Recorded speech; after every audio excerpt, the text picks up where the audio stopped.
Bonjour Guillaume, Bonjour Yann. merci pour l'interview. De rien, merci à toi. Ben, je t'en prie, c'est normal.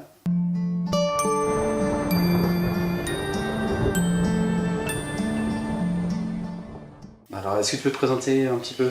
Alors, je suis Guillaume Rible, scénariste de Purgatoire, co-créateur avec Charlie Nougared, et également l'interprète de Sam, donc, qui est le personnage principal de Purgatoire. Ben, justement, est-ce que tu peux nous parler un peu de Sam? Ben, Sam, je l'ai un peu écrit pour qu'il soit fait pour moi, parce que comme je suis pas comédien à la base, j'ai créé un personnage qui était assez proche de moi. Autant au début, je l'ai beaucoup travaillé, j'avais pris quelques cours, j'ai essayé voilà, de le faire sérieusement, et puis gérant à côté l'organisation des tournages, etc. Je pense l'avoir malheureusement un petit peu délaissé après. D'accord. Et donc j'essaye de revenir à une préparation un peu plus sérieuse pour la saison à venir, quoi. Tu as pris des cours en fait, pour pouvoir assumer Sam en fait. Ouais, Au début. ouais, au début. T'avais Ouais. jamais fait de théâtre ou quoi que ce soit Non, avant? on avait fait un court-métrage avec Charlie, qui nous avait pris un an où on jouait dedans tous les deux. C'était un peu catastrophique. La condition que je me suis fixée, Charlie étant beaucoup plus sympa que moi parce qu'il m'avait pas fixé cette condition alors qu'il aurait pu, mais la condition que moi je m'étais fixée, c'était de travailler ça en fait. Voilà. D'accord. Donc j'avais pris quelques cours. Et après, le temps, le manque de temps, le manque d'argent a fait que voilà, j'ai pas pu persister là-dedans et qu'au final, mes cours, c'était la pratique, c'était le fait d'arriver sur un tournage et de jouer Sam, quoi. Et donc, sur toute la saison 1, j'ai pu je pense, correctement m'investir là-dedans. Et puis, la saison 2, qui a été un peu plus compliquée dans l'organisation, parce qu'on avait des lieux, parce on devait les rendre à certaines heures, parce qu'il y avait des interlocuteurs à gérer en plus de Oui, en l'équipe. plus.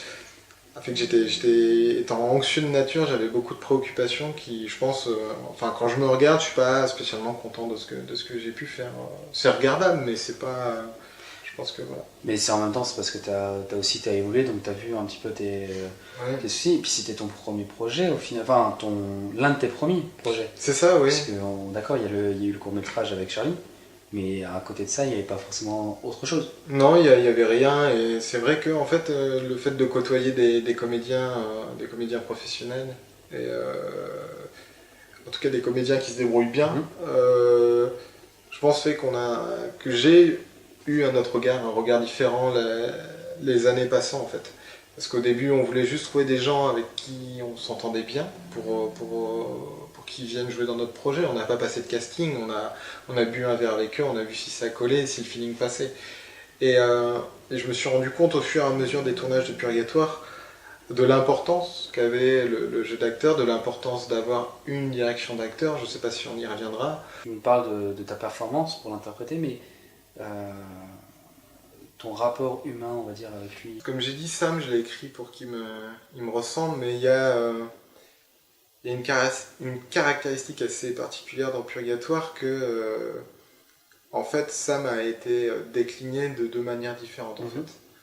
On va dire qu'il y a deux personnages qui, pour moi, complètent vraiment Sam.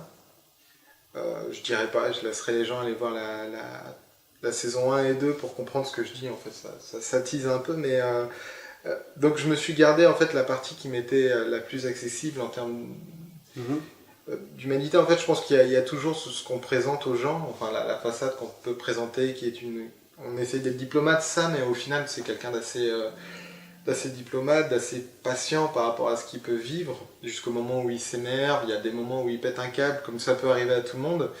Et puis si on prend par exemple le personnage de Simon, c'est quelqu'un qui lui, au contraire, n'a pas de façade, qui est une colère brute.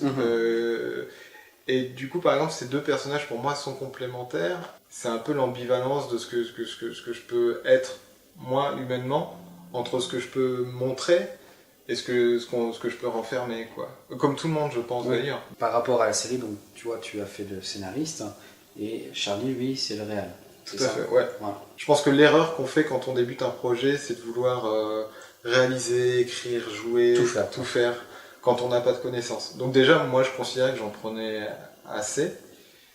Et du coup, Charlie lui voulait réaliser. Donc moi, j'y tenais pas particulièrement. Donc il a pris la réa. On était content en fait. Ça s'est fait assez naturellement ce partage des tâches.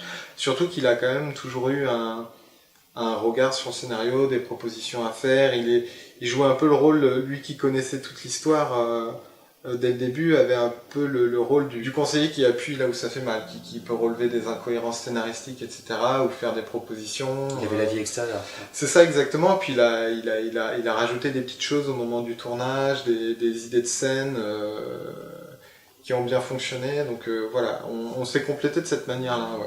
Qu'est-ce que Purgatoire t'a apporté finalement sur ces 2 ans, enfin sur ces 3 ans même, mais ces 2 saisons de Purgatoire? Donc ouais, je dirais qu'il y a ce que j'ai pu acquérir comme connaissance sur le terrain, puis l'envie de lire, du coup ça m'a donné envie de lire des livres, ça m'a donné envie de m'intéresser à la réalisation, de réaliser après un autre projet à côté. Ça m'a permis de bien savoir ce que je voulais faire, en fait, parce que le problème de la web série, c'est j'ai l'impression soit on fait un projet entre potes, soit on fait un projet qu'on essaie d'être le maximum professionnalisant ou avoir un aspect semi-pro ou pro. Et toi, tu peux avoir l'entre-deux, quoi. Ben ouais, et puis je pense que c'est compliqué. En fait, on essaye d'avoir un côté pote, et puis en même temps, on veut quand même faire de la qualité. Et c'est vrai que plus j'avance, plus moi j'aime bien les choses bien faites. Je pense comme tous ceux qui sont dans l'équipe d'ailleurs, du coup, moi c'est vrai que de plus en plus j'essaye de me caler sur une organisation la plus pro possible, dans le sens où voilà, on essaye de tout prévoir, on essaye de mettre d'avoir un script, une maquilleuse, d'avoir des lumières, enfin de faire quelque chose de qualité d'une manière organisée dans des lieux précis, et pas de se dire ah demain on tourne un truc, on fait un truc entre potes et puis voilà quoi. C'était un milieu, l'audiovisuel, qui m'était complètement inconnu il y a 3 ans de ça. Aujourd'hui, je connais des gens qui travaillent là-dedans, des gens qui sont devenus des connaissances, des amis. Et justement, le fait de m'ouvrir après à d'autres collectifs, comme le VRAC, le groupe 13, de faire des projets avec eux, de participer à leurs projets, et puis de mettre en commun ces forces positives pour essayer d'aboutir à d'autres projets, toujours en essayant d'hausser au maximum la qualité en fonction de nos moyens, quoi. Je suis fier de toute l'équipe parce qu'on est arrivé... Tous ensemble. On a fait quelque chose, en 2 ans on a fait 30 épisodes. C'est pas rien, surtout dans la web série, dans des projets bénévoles, c'est pas rien. Je suis content d'avoir fait ça, je suis content de sentir que je progresse, qu'on progresse et qu'on peut encore progresser. Et puis voilà, donc si j'en suis content, mais oui, je pense que c'est normal, je pense que quelques regrets sur des choses qu'on aurait pu faire mieux. Je pense que Charlie c'est pareil sur le projet, je pense qu'il y a des... Tu vois, typiquement, je vais prendre un exemple très concret et simple, je pense que tout le monde sera d'accord. On a changé de comédien pour Simon entre la saison 1 et la saison 2. Et il y a un épisode dans la saison 2 où on montre ce que faisait Simon pendant la saison 1. Et en fait, dans la saison 1, il y a un moment où quand Simon il apparaît, il se relève comme ça, au ralenti, un plan un peu à la Michael Bay, qu'a voulu Charlie justement, à la Michael Bay. Et en fait, on a fait l'épisode, on l'a tourné, on l'a monté, et Charlie et moi, enfin c'est plus Charlie qui m'a dit oui, ça aurait été super cool en fait avec le nouveau comédien pour vraiment tout bien rattacher, de refaire ce plan, et de terminer par ce plan-là l'épisode en fait. Et c'est vrai qu'en fait, tu vois, on y a pensé tardivement, et c'était une super bonne idée quoi, vraiment pour boucler la boucle, et ça demandait pas forcément plus de temps, c'est quelque chose à laquelle j'avais pas pensé, et c'était un plan super cool, et c'était une super bonne idée, quoi. Et tu vois, il y a des petites touches comme ça où je me dis, bon, après, on a toujours des regrets, toujours des choses à améliorer, mais au niveau des regrets, peut-être à la direction d'acteur, parce qu'on avait Fred pour nous aider, mais il n'était pas tout le temps là. Frédéric Austin. Ouais, Frédéric Austin, ouais, du coup, qui est venu quelques fois. Mais c'est vrai que du coup, je pense que pour assurer les comédiens me l'ont demandé, je m'en suis rendu compte tardivement sur la saison 2, et du coup c'est ce qui changera notamment en saison 3, c'est d'avoir une direction d'acteur systématiquement en fait. Systématiquement parce que c'est une demande des comédiens. Et c'est quelque chose qu'ils veulent être dirigés quoi. Ils veulent plus de consignes et tout, et c'est vrai que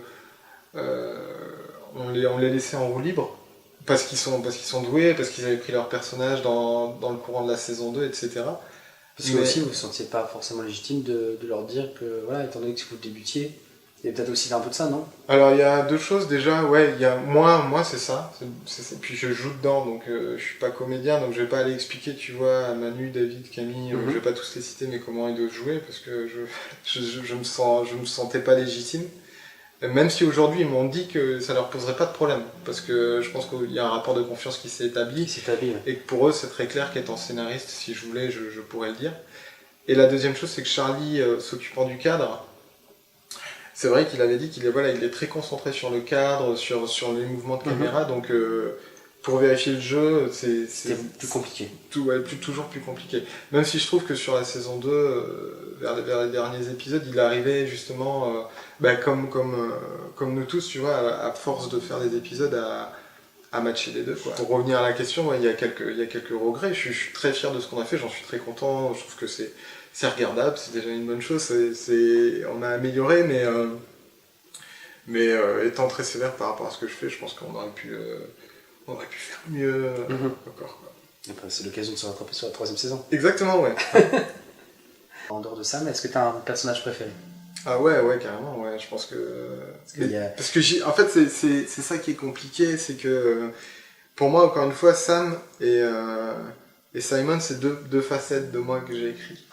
Et donc, comme je me sentais pas capable de jouer Simon, j'ai Sam, tu vois. Mais l'idée, c'est que Sam évolue dans la série vers quelque chose d'aussi animal et d'aussi brut que Simon. Et en fait, je me suis laissé le temps en écrivant d'aller vers ça, en fait. Ce qu'il y a, c'est que Alex a proposé une interprétation de Simon très forte, qui met la barre assez haut pour moi. Donc je le travaille en ce moment, je travaille là-dessus. Donc ouais, mon personnage préféré, j'aime tous les personnages, je les ai tous écrits. Mais pour moi, le personnage central qui cristallise pas mal de choses, c'est évidemment Simon, quoi. Est-ce que tu aurais un camp que tu choisirais? Alors ouais, c'est ça. Alors ouais, il y a un camp qui arrive dans la saison 3. Je spoil un petit peu, qui s'appelle le camp des affranchis, en fait. Et qui s'appelle comme ça parce qu'ils se sont affranchis des deux autres camps, en fait. Parce que c'est vrai que pour l'instant, au Purgatoire, on a présenté, comme tu dis, le camp de Martel, le camp de Simon. Mais il n'y a pas que ça, en fait. Ça se réduit pas à ça. Et moi, ce que j'essaye de faire passer, c'est que les méchants sont pas forcément ceux qu'on croit, et qu'il y a peut-être pas forcément de méchants, en fait. Pour moi, toute l'histoire de Purgatoire, enfin du conflit qui oppose Simon à Martel, c'est une question de point de vue, en fait. Est-ce qu'on doit ou est-ce qu'on ne doit pas changer les choses quand on sait ce qui va se passer? Voilà, et tout simplement, il y a un camp qui veut changer les choses et un autre camp qui ne veut pas. Est-ce que tu as plus d'envie de réaliser, plus d'envie de jouer? Alors, est-ce que tu as envie de privilégier plus l'un que l'autre ou pas? Ouais, je pense que je vais arrêter de jouer, en fait. Je dis ça et on m'a proposé un projet intéressant, donc je vais y participer. On verra ce que ça donne, juste en tant qu'acteur, du coup. Mais moi, ouais, concrètement, je pense que ma place, c'est derrière la caméra. J'ai envie d'écrire et de réaliser, ou en tout cas de participer à un collège de scénaristes et de réalisateurs, soit d'être le showrunner, soit d'avoir un showrunner au-dessus de moi. Mais j'ai envie d'être derrière la caméra et de gérer un projet de bout en bout. On va parler un petit peu aussi des bons et des mauvais souvenirs, on va dire. Ouais. Est-ce que tu en as quelques-uns qui te viennent à l'esprit? Des bons comme les mauvais, hein, toujours. C'est vrai que les tournages, moi, c'est vraiment des bons moments pour moi. Donc ça reste des bons souvenirs, surtout quand on rigole. Enfin, le dernier épisode était assez plaisant parce qu'on sait qu'on arrivait au bout. Tu as eu l'épisode 14? Ouais, l'épisode 14. La saison 2. Exactement, ouais, la saison 2. Et on a fait un tournage chez Alex, où Alex a pété un câble, il était surexcité parce qu'il n'avait pas dormi, et c'était très très drôle. Et pour le coup, je jouais pas, j'étais un spectateur, donc c'est vrai que ça m'a permis de bien rigoler. Mauvais souvenir, en fait c'est très compliqué d'avoir des lieux pour la web-série. Donc faut savoir qu'ailleurs, dans les autres pays d'Europe, ils ouvrent les municipalités ouvrent facilement leurs portes aux projets comme les nôtres. Et en France, les municipalités elles sont beaucoup moins conciliantes. Beaucoup plus méfiante. Ouais, beaucoup plus méfiante. Et du coup, c'est vrai que nous, sur Purgatoire, on a eu des lieux de tournage qui nous ont été enlevés pour les derniers épisodes. Donc c'était assez compliqué. En fait, les épisodes 12, 13, 14 ont été réécrits, ont été tournés dehors à la place d'intérieur, etc. Donc voilà, c'était vraiment, je pense, le plus délicat comme galère. Après, il y a, je pense, d'une manière générale, de toute manière, on a tous des soucis dans notre vie à côté. Donc c'est vrai que Purgatoire étant un projet bénévole qui prend du temps, parfois c'est compliqué de tout gérer, de tenir l'équilibre et de tout gérer en même temps, quoi. Parce qu'il faut que ça continue à avancer, parce qu'il y a une équipe derrière. Donc gérer tout, c'est pas toujours facile, mais l'essentiel pour moi était de continuer d'avancer les tournages, continuer à diffuser. Ça, on a réussi à le faire au détriment de, malheureusement parfois de la com, de choses qu'on aurait voulu faire, qu'on n'a pas pu faire. Et c'était vraiment une volonté aussi qu'on avait, c'était de faire Purgatoire, la série des tournages, et puis à côté d'avoir une communication, une com, comme on dit, qui soit pas trop agressive, sans spammer les gens. Tu vois, quand on partage un épisode, on le partage une fois. Bien sûr. Et on le repartage pas 15 000 fois dans la semaine, au même titre que les comédiens le partagent s'ils le veulent, et s'ils ne le veulent pas, ils le partagent pas. Chacun fait comme il veut. On essaye d'être assez, tu vois, de pas avoir une com agressive et d'avoir une com avec du contenu.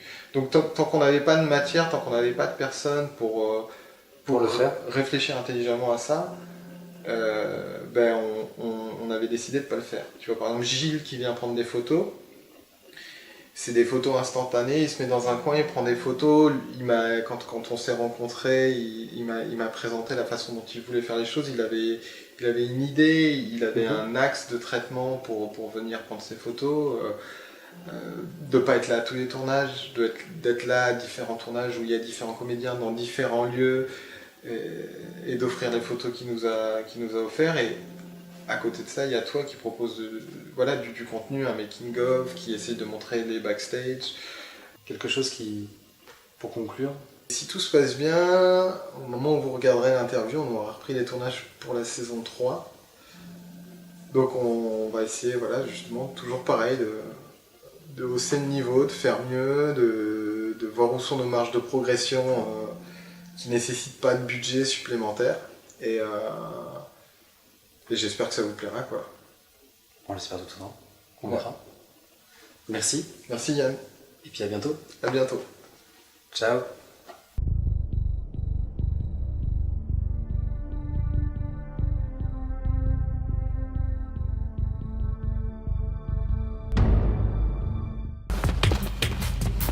Il marche pas votre truc! Ouvre-le! Je t'avais dit de te maîtriser! Pourquoi?